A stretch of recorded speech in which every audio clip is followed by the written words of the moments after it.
대해서 우리가 함께 공부해보겠습니다.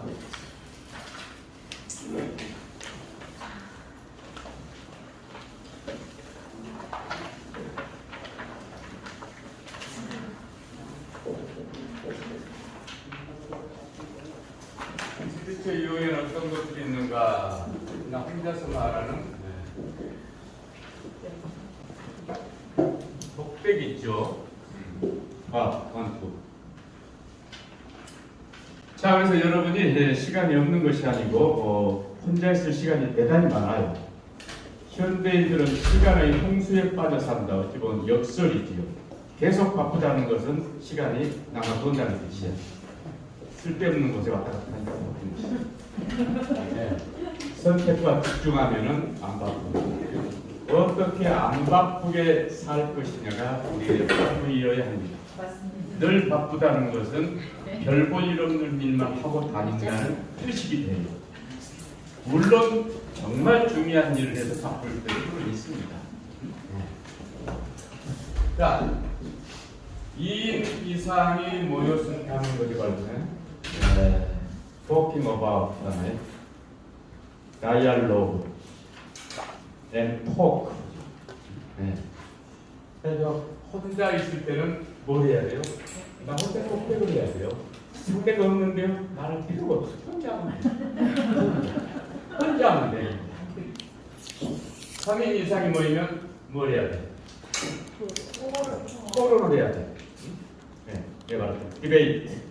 매우 중요한 것이 협상, 네고에이션. 매우 중요한 거예요. 자, 그래서 스피치로 모든 것이 이루어지는 세상이야. 스피치가 없으면 하나도 안 돼. 네, 그 다음에 이제 우리가 또 해봤듯이 또 미팅, 회의라고 하죠. 회의, 미팅이라는 모든 민주주의의 기본이 회의죠. 민주주의라는 것이 바로 여러 사람들의 합의를 이끌어내고 여러 사람들의 생각을 물어서 반영하는 것이 민주주의죠. 나 혼자 똑똑하니까 내 멋대로 해. 그것은 바로 1인 독재지요. 그래서 회의를 잘 할 수 있어야 돼요. 이게 민주국가가 되려면. 근데 우리가 회의를 별로 안 해봤어. 그냥 시키는 대로 해. 그러니까 저 어떻게 62년까지 왔어. 운 좋지 우리가. 네. 5번째 이제 발표가 됩니다.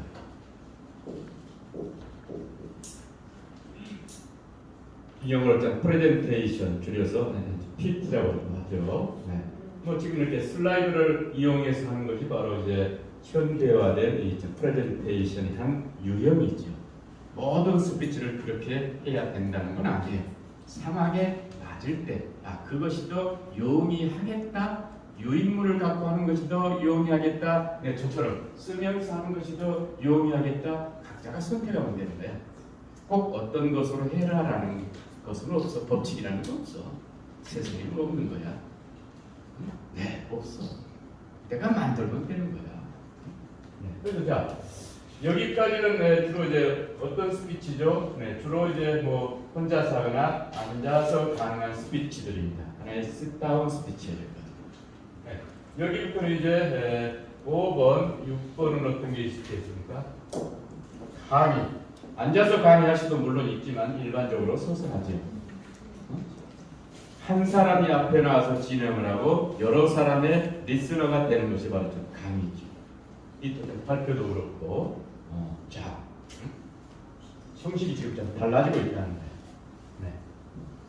연설이 있죠, 연설. 와. 네, 그래서 연설은 세상에서 가장 커다란 규모로 하는 스피치가 바로 연설이죠. 연설. 여의도 뭐 이런 막 대종 문화회관 앞 같은 데서 노천에서도 많이 하죠. 연설. 수많은 군중들을 상대로 하는 프로파간다. 일단 호소와 설득. 네, 그래서 말하자면 정치인들이 주로 많이 쓰는 형식의 양태가 연설입니다. 자, 그래서 리더가 되려면 연설을 할 줄 알아야 리더가 됩니다. 세상을 가장 크게 움직이는 힘이 바로 말에서 나오기 때문에 예수 석가모니도 어떻죠? 연설 스피치를 했어요. 자, 가장 큰 스피치를 했기 때문에 가장 위대한 리더가 된 거예요. 예수님도 산에서 길거리에서 수없이 연설을 한 거예요. 오늘날 그걸 하는 이 양식이 이제 목회라고 하게 되는 거예요. 예수가 했던 방식이 이제 이렇게 멋진 교회로 돌아서 이제 목회가 되는 것이죠. 목회가 돼. 그러니까 예수님은 우리에게 연설을 했어요. 석가모니 부처께서도 이게 연설이라는 가장 큰 스피치죠. 그래서 리더들은 반드시 이런 것들을 할 수 있어야 리더가 되는 거예요. 리더. 그다음 기타로서는 이제 방송 스피치, 아나운싱, 또 이제 연기 이런 것도 있겠죠. 연극, 성우, 이런 것들. 이제 또 기타 또 이제 신앙송,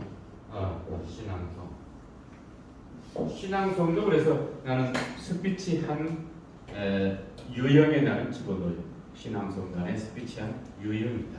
스피치가 가장 큰 사이즈야. 가장 큰 사이즈고 신앙송도 여기 한 유형이다. 이거 하나 유형이 들어가는 것이다. 그 다음에 또 사회진행. 자, 하나 이제 유형이죠. 다 말을 가지고 하는 것이죠. 여러분 안녕하십니까? 지금부터 무슨 송년회를 시작하겠습니다. 어느 시인은 말하기를 살다 보면 넘어지지 말아야 될 곳에서 넘어진다고 했습니다. 오늘 오다가 혹시 넘어지신 분 안 계신가요? 야, 금방 인용을 하자. 이게 뭐죠? 사회지. 사회를 하려면 시를 좀 알아야 사회가 수준이 높아진다. 네. 강경 새우젓을 오늘 접하셨는데 오늘 여러분 덕분에 많이 매출 올렸다고 합니다. 큰 박수 한번 주세요. 이야, 우리 임주리 씨가 아주 참 매력 부자죠.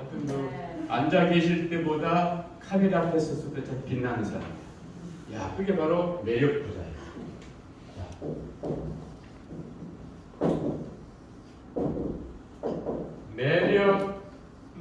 매력이 많다. 대단한 부자죠. 여러분 주머니 속에 있는 머니가 아니야. 잘 웃는 사람 웃음 부자야. 스마일 메이킹 부자야. 마음이 넓은 사람 마음 부자야. 이거 무슨 10억 20억보다도 더 중요할 수도 있어요. 마음 부자란 말이죠. 야, 5만 원권을 농속에다 가득 넣어놓고도 이웃한테 안 베푼 이 인간들도 많아요. 그놈들은 머니는 있을지언정 마음이 없는 놈들이야. 대단히 역설적으로 가난한 인간들이야. 다만 물질만 좀 많을 뿐이야. 대단히 가난한 인간이야. 영혼이 가난하죠. 네, 그러면 우리 인문학 하는 사람들은 물질의 물질을 추구할 것인가, 마음의 영혼을 추구할 것인가? 뭘 추구해요, 여러분은? 아이고.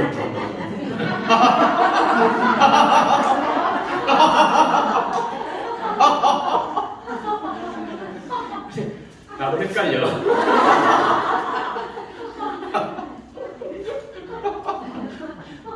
그래서 우리가 이렇게 매력 부자, 우리 홍성래 선생님께서 무대에 서시면은 왜 시가 더 돋보이는가? 홍성래라는 메신저가 갖고 있는 매력이 시에 얹혀지기 때문에 그래요. 매우 중요합니다. 매력 부자가 있다는 것, 메신저가 이렇게 다르다는 거야. 그러니까 똑같은 시를 내가 읽는데 왜 나는 맛이 안 나죠? 그러니까 네 매력이 거기까지야. 미안합니다만은 자, 농담입니다만 그럴 수 있어요. 그래서 우리가 사람마다 이렇게 좀 탤런트가 있는 거예요.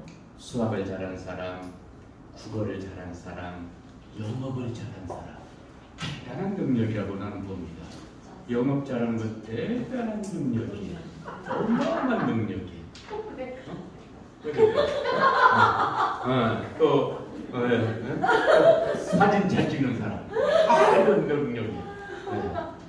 우리 한 사람 내가 사진 찍어주면 왜 이렇게 못 찍냐고 그래. 나는 열심히 막 찍는데 못 찍는데 나는 좀 사진 찍는데 별로는 좀 소질이 좀 없는 것 같아요.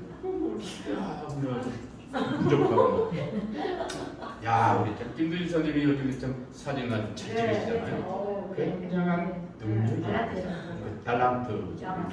성경적으로 말한다면, 자 이처럼 사람마다 다 그런 매력이 있는 거야. 야, 우리 홍성래 교수님은 아주 인물도 이제 사방사방하시지만 마음도 또 이렇게 사방사방하시고 늘 웃는 삶이잖아요. 그러니까 남들이 어프로치하기가 쉬워. 어머 언니, 어머 선생님, 어머 이게 참 어프로치하기가 쉬운 거예요. 굉장한 매력 부자를 갖고 있어. 호흡을 20년 했다고 하잖아요. 그러니까 아주 좀 지독한 사람이야. 운동 6개월 하기도 힘드는데 그놈의 걸 20년 동안 했다고 하니까 참 지독한 사람이지.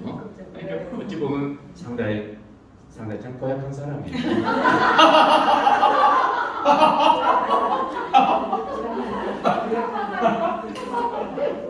자, 그래서 우리가 삼심을 가져야 성공하더라. 삼심이라는 것은 바로 초심입니다. 여러분이 입학때 먹었던 마음, 네, 사랑할 때, 맨 처음 사랑할 때 먹었던 그 마음이에요. 네, 그 다음에 이제 열심을 내야지. 네, 그 다음에 이제 끝까지, 네, 끝까지 하는 말 좀 뒷심을 갖는 겁니다. 그러니까 홍성래 교수님이 성공한 것은 바로 이 세 가지 마음이 항상 마음 중심에 있는 것. 어찌 보면 굉장히 위대한 사람. 누구나 시작은 수백 명이 시작을 해. 100명이 시작했다. 열심까지 오기까지가 50명도 안 남아. 만 30명 정도 와. 맨 뒷심까지 가는 사람은 1명에서 5명밖에 안 돼요. 신앙송에 지금 30명 있지만은 맨 뒷심까지 갈 사람은 내가 보니까 3명 정도. 3명 딱 나와. 3명 딱 나와. 3명까지 안 나와. 선생님 너무 줄였어요. 아니, 10명을 해줄까 그럼 10명 이렇게. 자, 그래서 하여튼 참 중앙대 1기부에서 여러분을 저는 참 많이 아끼고 사랑하면서 끝까지 앞으로 10년 동안 같이 갈 수 있겠느냐라는 고민을 가져봅니다. 그래서 끝까지 하는 사람은 제가 명강사까지 시켜드릴 거예요. 명신앙송가까지 시켜드려요. 그러면은 200~300명의 강사 배출을 20년 동안 했어요.